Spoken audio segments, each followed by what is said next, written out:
but it's still H2O, even though we call it a different thing, and it's just water. So this is kind of the difference between them. Solid has definite shape, definite volume. Gas has no definite shape, no definite volume. And liquid is somewhere in between. It has no definite shape, but it does have definite volume. We know it has definite volume because we can measure that volume in class. How do we measure the volume of liquid in lab? With a graduated cylinder, right? But if we put it in the graduated cylinder, it takes the shape of the graduated cylinder. If we put it in a bowl, it takes the shape of the bowl. Have you guys ever seen, I don't know, a picture, they do it sometimes with pictures of cats, and they'll say cat is a liquid because you see it in, like, it'll sit in a bowl, and it'll take up the whole room of the bowl. It goes in a box, it fits in the box. So My cat didn't fit it's in a the big box. science nerd joke, but, yeah. So if you haven't seen it, that's why. And gases, alright, so, we could compress this room to about half the size, and we would still have the same amount of gas if it was all closed up. If we put gas in a bottle, it's just gonna hang out there. If we put that gas in a big bowl, it's just gonna hang out there. And the reason for these has to do with the molecules. It has to do with the difference in closeness of the molecules. So, in a gas, the molecules are furthest apart, liquids are a little bit closer, and in solids, they're very close, they're usually touching. And so that's why they have these characteristics. It has to do with the molecules. So for physical properties of gases, they are compressible, and that's because the molecules are already, on average, so far apart that you can push them closer together. And that's why there are compressed gases. And we're gonna talk about this when we talk about some gas laws, but if you compress gases, compression means you're decreasing the volume, but if you decrease the volume, you're going to increase the pressure. And so that's why a lot of aerosol cans have compressed gases in there, and it says under pressure. So you have to be careful about temperatures. And I'll show you why when we get to another slide. They typically have a lower density in comparison to solids and liquids. That's, it's not always true, but for the most part it is. So for example, air at normal temperature and pressure has this density, right? It's very, very small. What's the density of water? Anybody remember? 1 at same units, right? So that's much less dense. Exert uniform pressure on walls of containers. So basically what that means is if you have a gas in an enclosed container, first of all, let's talk about what pressure means. The pressure is from the molecules hitting the walls of whatever container they're in. That's how we know what the pressure is. But not only do they run into the walls, they do it uniformly. And a really good example of that is a balloon. So if you have air in a balloon, or helium in a balloon, or whatever, how do you know that there is uniform pressure in there? I know, look at that. Oh, thanks. Hey, guys. Thanks. So how do you know that there's uniform pressure if you look at a balloon? Because it expands equally on all sides. Right, because you don't have any big lumps sticking out, right? It's nice and even all around. You don't have like these weird things happening where different parts are sticking out. That's because there's uniform pressure. They also mix spontaneously and completely, and they do this through diffusion. We talk about diffusion a lot more in the next chapter. But what this means is we don't have to do anything. So when we say something spontaneous, it means that we, or anyone, there is no extra energy needed for that to happen. So if I have a closed container of oxygen gas here and a closed container of nitrogen gas here, and I open them up, granted we can't see it, but let's say that we could. You would see them, it would come out of the bottles or the containers. Eventually, now it would take a lot of time, but eventually it would spread out and they would both be evenly spread out throughout the whole room. Now, of course, we can make that go faster, but it will happen on its own. So they will spread out into whatever room they have, and the gases will mix together, they're not gonna stay on their own sides of the room. I do wanna say this because I had a student last semester, and I get so used to all this stuff that sometimes I forget that a lot of times when people who haven't had chemistry before hear the term gas, what do you think of? Maybe one of the things you think of, I don't know. So when you go to the gas station to get gas, right? We call that gas, but that's a liquid, okay? And I never thought about that when somebody else who's coming in might hear that and think that maybe that's what we're talking about. We're not talking about gasoline, we're actually talking about gases like oxygen, nitrogen, hydrogen, etc. Things that we can't see, but we know they exist. Okay. Kinetic theory of gases, this kind of sounds a little scary, but basically it's a couple different, we call postulates, rewritten in nice simple layman's terms that help explain the behavior of gases. And some of these things you probably know without even realizing that you know them. So I just kind of told you about this. So gases consist, and these particles are going to be molecules or atoms, depending on what the gas is, consist of small, rapidly moving particles. So these atoms or molecules move around. They move at different speeds, depending on different things, depending on certain conditions. But for the most part, and on average, they're constantly moving because they're so spread so far apart. They have lots of room to move. They move around, constantly moving. The distance between these particles is large. That's why it's a gas. If it was less distance, it would be a liquid, and even less distance, it would be, a solid. They move in straight lines until they hit something. So it's random movement, basically. You're not gonna have a gas particle going and then all of a sudden it's gonna take a sharp left. It's gonna move until it hits something, whether that something is the side of the container, whether that something is another gas molecule, okay? But it's gonna keep going until it hits something. No energy lost in collisions. So what this means is, so we did talk about conservation of energy in here, right? I know we talked about conservation of mass, but it's the same thing for energy. Energy can't be created or destroyed, it just changes forms. And then there's those two main types of energy that we talked about, kinetic and potential. So if I do have a gas molecule that's moving around, and it's moving and it runs into another gas molecule, like think of pool, like billiards, right? This one may slow down, but this one will probably speed up. So that energy is just transferred from this to this. So you're not losing any energy, you just are transferring that energy to something else. And because the distance between these particles is large, there aren't a lot of attractions between these molecules. We haven't really talked about this thing called attractions in molecules, but when we start talking about liquids, it becomes very, very important. And we talk about how things are attracted and why they're attracted. But attractions,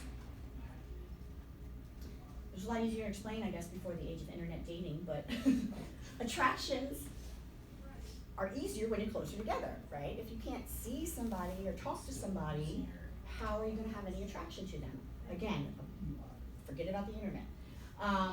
So because these molecules on average are generally far apart, they're not close enough to something else to really have any type of attraction. And these attractions that we will talk about when we talk about liquids are important characteristics, and they explain a lot of characteristics that happen in liquids because those molecules are close enough to have attractions, but they're not in gases. And the speed of the molecules is proportional to the temperature in K. So what is K?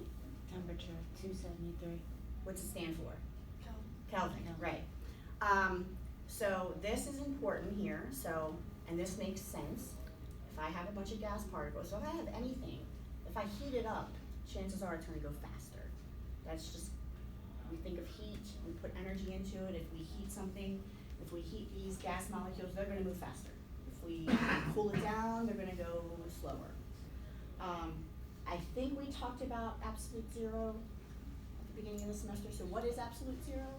Point where everything stops moving. What's the value of Kelvin? Oh. Is it 270? That's between Kelvin and Celsius. Okay. But Zero. it's zero. 0 Kelvin is what we call absolute zero. And by definition, what that means is that all motion stops. Okay. So, for example, if we're talking about gases, here we talk about that these particles are constantly moving. They could be moving slow, they could be moving fast, but they are moving, and that is proportional to the temperature. Well, there's a reason that theoretically, and probably experimentally, I would hope, we can't reach Giant, smart. Yeah. absolute zero. Because then it would mean that, like, for all molecular atomic motion would just stop. And that breaks the rule of conservation of energy, because if there's no movement, no energy put in, that they're saying that where's the energy going, right? So they've gotten very, very close. They've gotten below 1, very close to 0, just not exactly 0 yet. They're still trying. So we're going to talk about some gas laws, and in these gas laws there are certain variables that are consistent between most of these gas laws that describe gases. We just kind of talked about 1, maybe 2. Anybody have any ideas of what I mean by variables? You mean like how gas expands? And Kinda, yeah, so what would you call that? If we're talking about expansion, what property are we talking about? Is that vaporization? You're getting too, Okay. it does have to do with vaporization, but not with what we're talking about. You mean how you calculate it? Not calculate. You probably know, but I'm not asking the question, right? I was gonna say, can you reword the question? Yeah. So if something expands, what does that mean? It's heated up. It gets bigger, right? So it takes up more space versus if you contract it, it takes up a smaller space. What do we call that space? Think about it in terms of liquids. Volume. Okay. Volume. The volume that the gases take up. What else? Pressure. Pressure, right? Mhm. Gases exert pressure. We talked about that. So that's 2. You might get the third one. You probably won't get the fourth one. Or maybe you will. There's 2 more. We just talked about 1. Pressure, He said pressure, temperature. temperature, okay? So the gas particles, the way they move, things that happen are going to be dependent on temperature as well. And then there's 1 more. Moles, number of moles. Oh, you got it right in front of you, don't you? No, I don't actually. Just kidding. I'm looking for birthday cake. I like that little tongue thing. Number of moles, the amount of the gas, right? So those are the 4 variables that we're gonna talk about when we talk about gases. When we talk about volume, it's generally liters. Temperature, when we talk about gases, temperature is always going to be in Kelvin, okay, not Celsius. Number of moles, we talked about moles, but the symbol for moles is N. Be very careful, because, and I've seen it in here, I think, and in other classes, you can't symbolize moles with an M, and why not? Because What does M mean? Meters, right? So you can either, which I love the abbreviation for mole is MOL, when that's mole, or N, okay? Just not M. And pressure, we're gonna talk about units for pressure in a second. But these are the 4 variables that we discuss when talking about gases. In order to talk about pressure, first we're going to talk about how pressure was initially, barometric pressure. What's barometric pressure? it's pressure that can be measured on a barometer. Barometer. Barometer. But what does it mean to us? Anybody know? Internal pressure? Not internal pressure. Measurable pressure. you're overthinking it.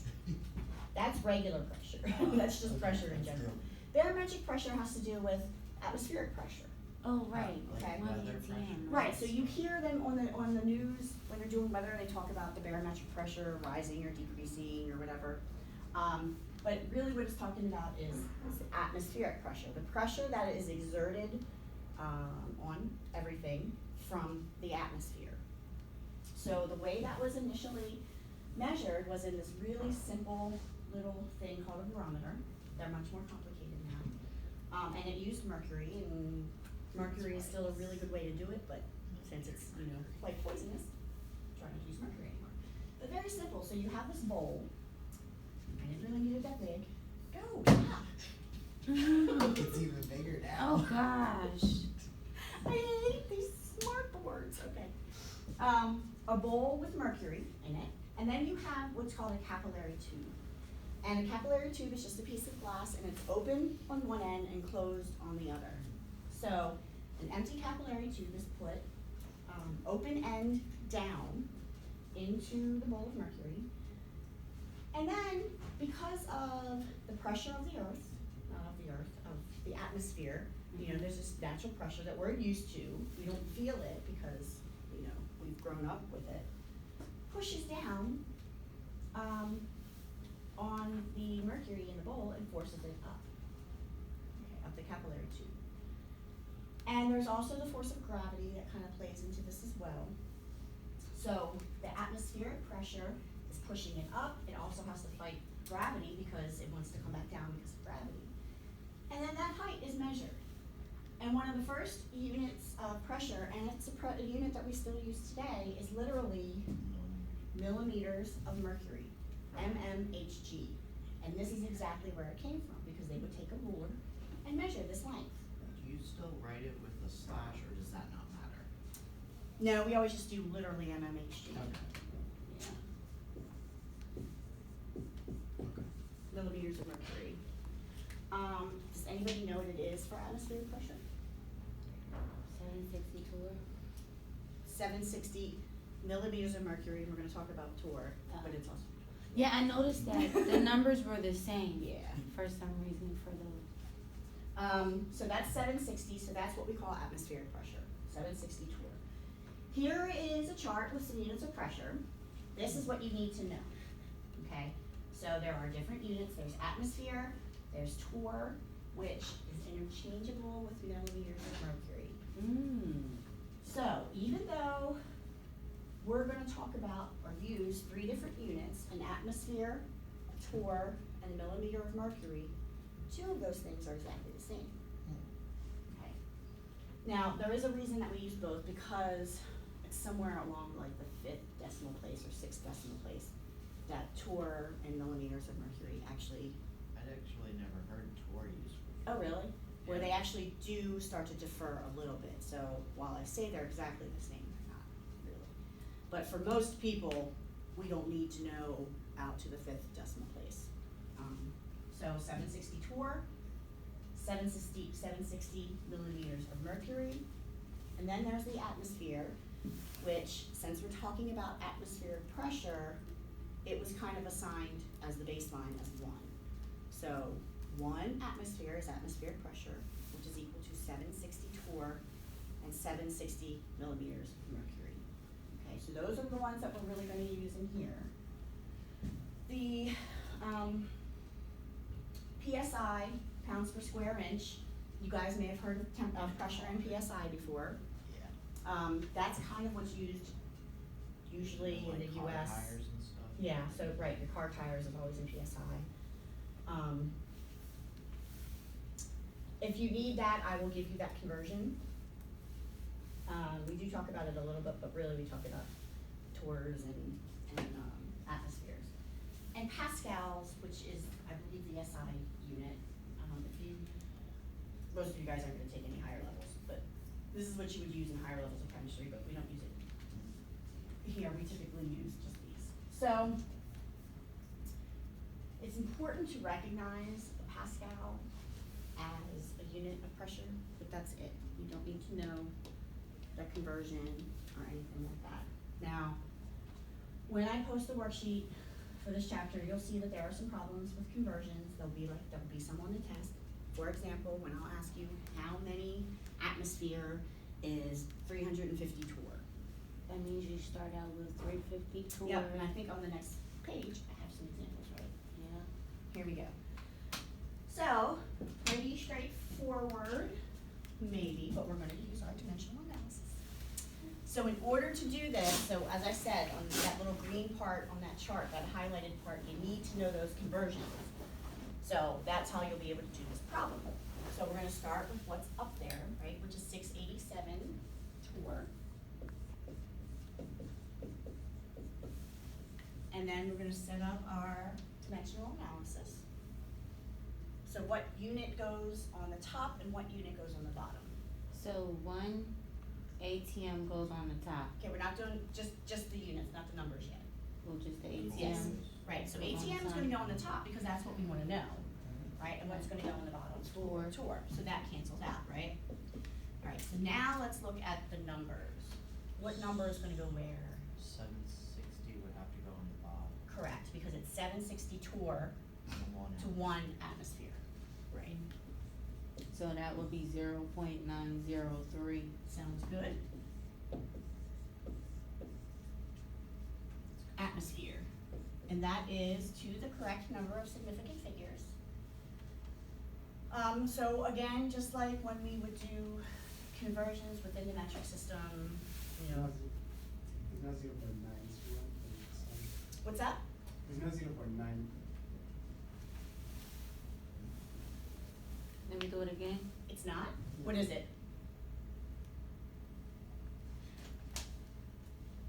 Wait, 4.293. Let me do it again. No, that can't be right either.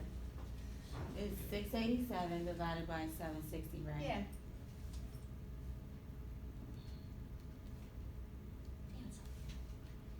Damn, Yeah, it is 0.903. Here, you do it. yeah, because that was my next thing I was gonna ask, does it look like it makes sense? It looks like it makes Right, sense. because it's almost 1-to-1. I didn't my calculator. I didn't get that. Are you still getting a different answer? No, I picked the wrong one. Oh, okay, so you're good now, right? Okay. Correct number of significant figures. Don't use the conversion factor to figure out how many significant figures, okay? Because if I just looked at this number, how many significant figures would that have? Two, right? But it's an exact value, just like 1,000 meters is 1 kilometer, right? That's an exact value. It's So, gonna be the same no matter what. so it's always gonna be the number of same as this. Okay. So that's why I always tell you, I think to keep things a little simpler, look at the actual question, right? So in this case, there's only one number in the question, refer to that for significant figures, okay?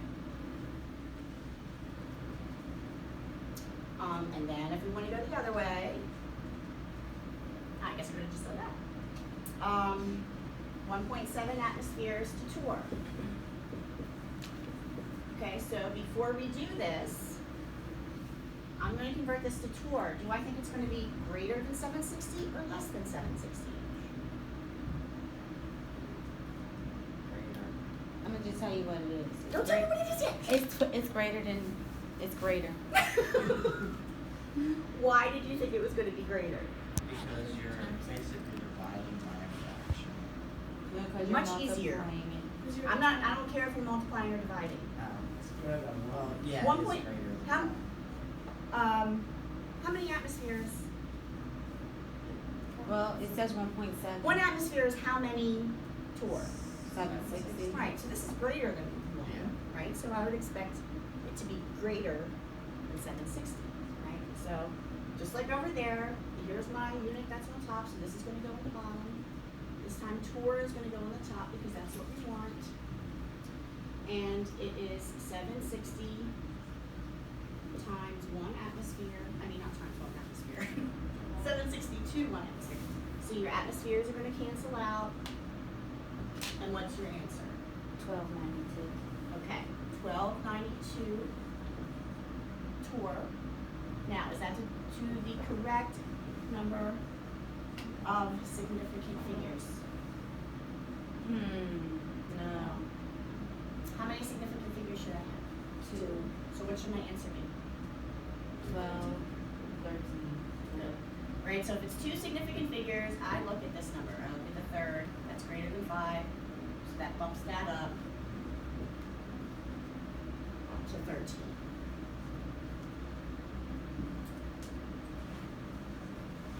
Oh, that's why. I was like, something didn't look right. It was 1292, not 12.92. There you go.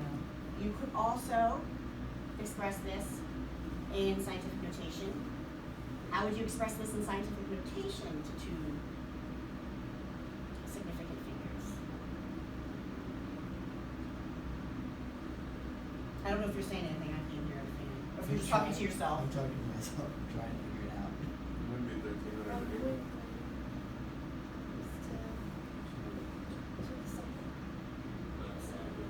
Yeah.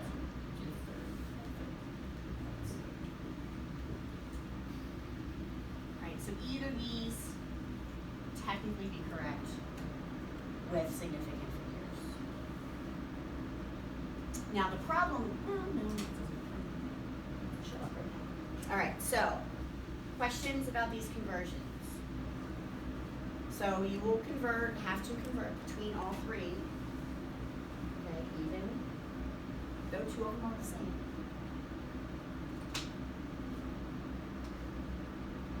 All right, so connections between gas variables. We're going to talk about some gas laws, and these laws, different laws for different connections between different variables. We're going to talk about 5 gas laws. 2 of them we will do calculations for. The other 3. So what these gas laws say in a nicer way is we look at how, if we change one variable, what does it do to another variable? So in most of these cases, we're only talking about 2 variables at a time changing. Right? So one of the tenets of science is don't change too many variables at once, because then you don't know what it was that made the difference. So you usually change one thing at a time to figure out what's having an effect. So we're going to look at 3 main ones that look at pressure, temperature, and volume, all while keeping the amount of moles constant. I'm going to go back to this one. I like to talk about the other ones first. Maybe change this around. All right, so there's Charles's law. So Charles's law talks about how volume and temperature are related if you keep pressure constant. Okay, so pressure's constant, and it's not written on here, but the number of moles is constant as well. So how are volume of gas and temperature of gas related? So the example it uses here is being tires on a hot day. That one's a tricky one though, because you can think in terms of pressure or volume when we talk about tires, because there is a set volume in the tire, right? But you can also measure pressure in a tire. But we're talking about constant pressure. So if we look at temperature and volume, so just in general, we talked about this on an earlier slide. If I increase the temperature, what does it do to the gas molecules? Increase it. Makes them speed up, right? So if I am keeping pressure constant, which means if I wasn't keeping pressure constant and these molecules were moving around faster, they're going to hit the wall harder, which would increase the pressure. Does that make sense? But here we're keeping pressure constant. Okay, so if I'm not allowing it to increase the pressure, what do I have to do to make sure those molecules don't necessarily hit the sides of the container harder? Keep the temperature the same. I have to increase the temperature. I have to. You gotta give them more room. Okay, you gotta give them more room. So the volume increases, because if they have more room to spread out, then they can go farther you know, before they're hitting the wall, so they're not hitting the wall with the same pressure. I mean, with a higher pressure. Okay, so we say that they are directly proportional. If pressure is constant, if we increase the temperature, we increase the volume. Okay. So there are calculations for this, but we don't do them. But this is how you show if something is directly proportional. That if I look at these two, if I compare these two, that it's always a constant value because this would be pressure. So if I increase the volume and increase the temperature by the same amount, I'm going to get a constant pressure. So what you need to know for Charles's law is that it has to do with volume and temperature. Pressure is constant, they're directly proportional. The next one is Gay-Lussac's law. Gay-Lussac's law looks at so volume is held constant here. So now we're looking at temperature and pressure. And I already kind of talked about this, right? So this time, let's say your volume is kept constant. So they don't have anywhere else to move. I increase the temperature, what's it going to do to the pressure? It's going to increase it, right? Because now they're moving faster. They don't have anywhere else to go, so they're going to hit the containers a little bit harder.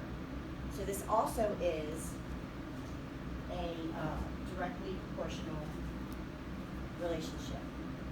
As temperature increases, pressure increases. This one decreases, the other decreases. So a good example of this is an aerosol can.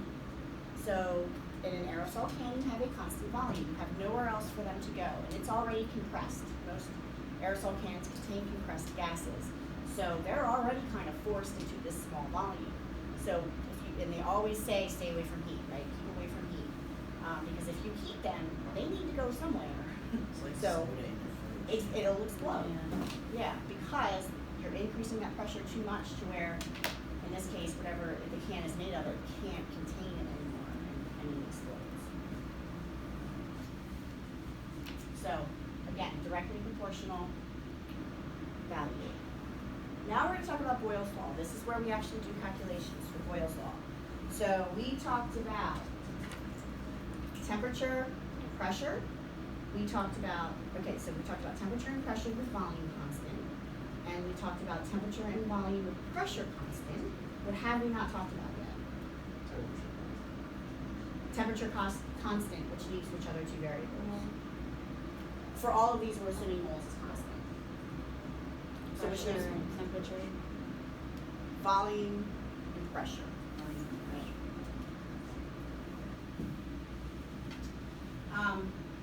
So in this case, we're keeping temperature constant. So a balloon is the example that's given here. So if I was going to think about how to phrase this. If I decrease the volume, what is that going to do to the pressure?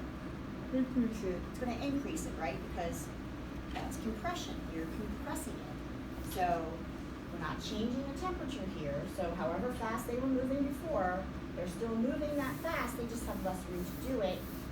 So they're going to be hitting the sides of the container with more frequency, which is going to increase the pressure. So in this case, they are inversely proportional. The other two had a direct relationship with temperature and pressure, temperature and volume. Pressure and volume are inversely proportional. So this is a little illustration that shows you that. So you have a volume and you have a pressure, but if I increase the pressure, which means I'm pushing on it, I'm also decreasing the volume. So the way we look at that is we say that pressure times volume is equal to a constant. Well, that constant happens to be what in this case? Temperature. That's what we're keeping constant. So if these two, if this is constant, then if I change one of these values, I can figure out what the other one is. Okay, so we have this, we use this formula here, P1V1 equals P2V2. Okay, so we are given 3 of those values, we can figure out what the 4th is. So this is the calculation that you have to do, and we'll go over a couple examples, and that'll be that for today.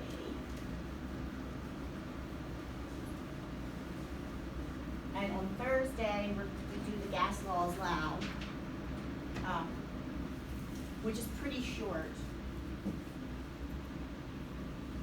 So I might use a little bit of that time for lecture as well, because we're going over all of the gas laws in class, in lab. But, so let's look at an example. So we say a gas has a pressure of 554 torr and a volume of 234 milliliters. If the volume is decreased to 128 milliliters, what is the resulting pressure? Now, notice it doesn't say anything about temperature. Some of them may say while temperature is constant, but if it doesn't say anything about it, you make the assumption that it's constant. Okay. So what we do is we write our variables. So our equation is P1, V1 equals P2, V2. Alright. So we are gonna look at all of these variables, figure out what is what. And again, everybody's gonna do their own thing. When we're doing these problems, I like to look at everything piece by piece. Don't look at it and say, I don't know what's what, there's too many numbers there, how do I figure out what's what? Pick something. Give me one of those numbers and tell me what variable it corresponds to. Okay, P1, 554 torr. Okay? You have some freedom here, but it has to be at least something that's a pressure, right? I can't put 234 milliliters here with the pressure, right? It has to be a pressure. So, what is the question asking about? The resulting pressure. So P2 is what I'm looking for. Okay? What is V1 then? If this is P1, what is V1? 234. Good. And that leaves one thing left. 128, right? So it's just start with one thing and work from there. So we are solving, I'm going to go into this a little bit more about how we picked these, but let's do this first. We're solving for V2. Multiple ways you can do this. You can plug everything in first and then rearrange. I always rearrange first and then plug everything in.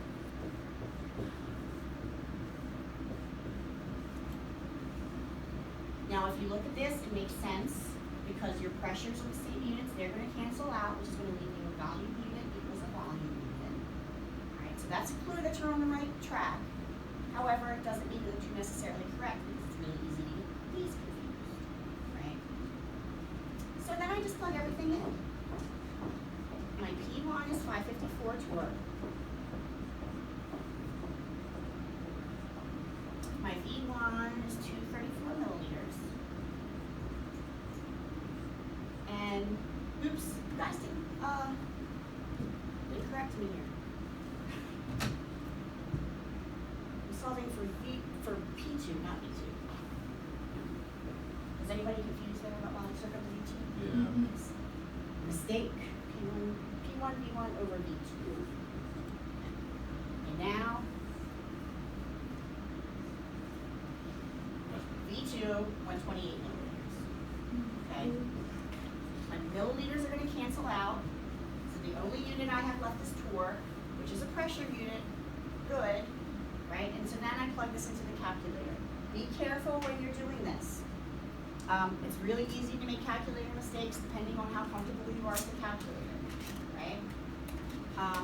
If you put everything in at once, you've got to use parentheses.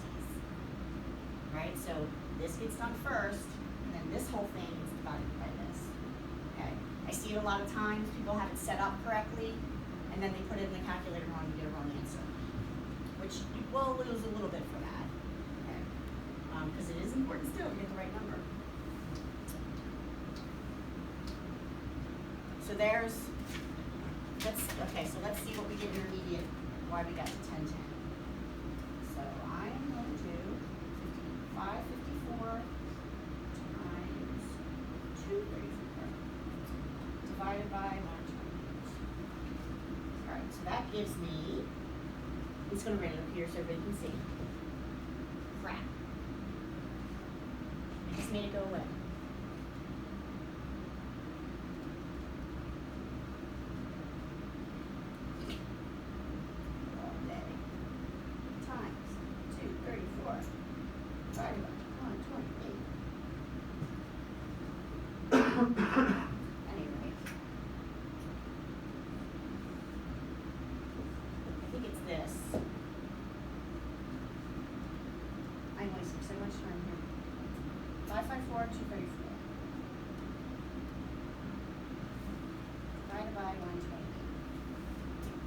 1012.78. All right, so let's write that, 0.78 units of torque. How many significant figures should the answer have? So we look at the initial problem, right? There's 3 values in here, and they all have the same number, and there's no zeros. Makes it easy. 3, right? So that means if I need 3 significant figures, I look to the 4th, right? So that stays a 1.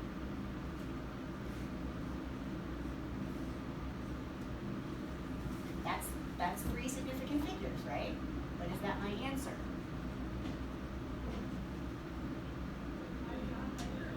Because is this anywhere close? So this is 101. Is that anywhere close to 1,012? So what do I do? I have the answer up there, so you can see, right? But I need something put here to tell me that this is 1,000, not 100, right? So I just put a 0 there because that 0, and I talk about this all the time, there's a difference between being important and significant. The 0 is important, right, because it tells you that this is 1,000, but it's not significant to the measurement. So there's your answer, and it's not this because people want to do that. What does that mean? How many significant figures? That means I have 4 significant figures, right? So if you're going to do that, you might as well just leave it like this. Right, so that is 3 significant figures, and again, you can do it in scientific notation, because then that wipes out that whole 0 problem. Because if I put it in scientific notation, to 3 significant figures, I know it's 101, 1.01, because that's the rules of scientific. Only 1 non-digit before the decimal. And then I'm moving it 1, 2, 3 times 10 to the 3. So either one of these would be acceptable answers.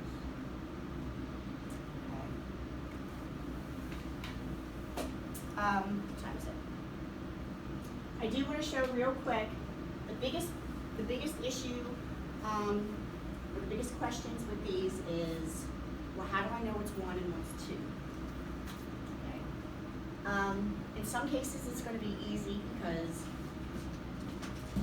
what is the resulting pressure? I see resulting, I think 2. But do you think that's really important what 1 and what 2 is? It's not. And if we had more time, I would do the same problem and make these the 2 values and these the 1 values and show you that you get exactly the same thing. So don't kill yourself trying to figure out what the initial values are and what the final values are. What is important is that whatever you choose as P1, you have to have the right volume associated with that. That's what's important. That's what you need to worry about. Okay? I need to know that there's only one pressure here, right? So finding the other one. I have to know which volume goes with it, right? So that's important. Once you know that, you can make it the first values or the second values, doesn't matter. So making sure that the right ones go with the right ones. Because if not, that's how you get those reversed, and end up with the wrong answer. So we'll do some more examples to end up with getting nice ones. Right, any questions? A couple people came in. You guys all got your tests tonight, right? Okay. So I have your tests. The answer key will be up as soon as I go back to my office.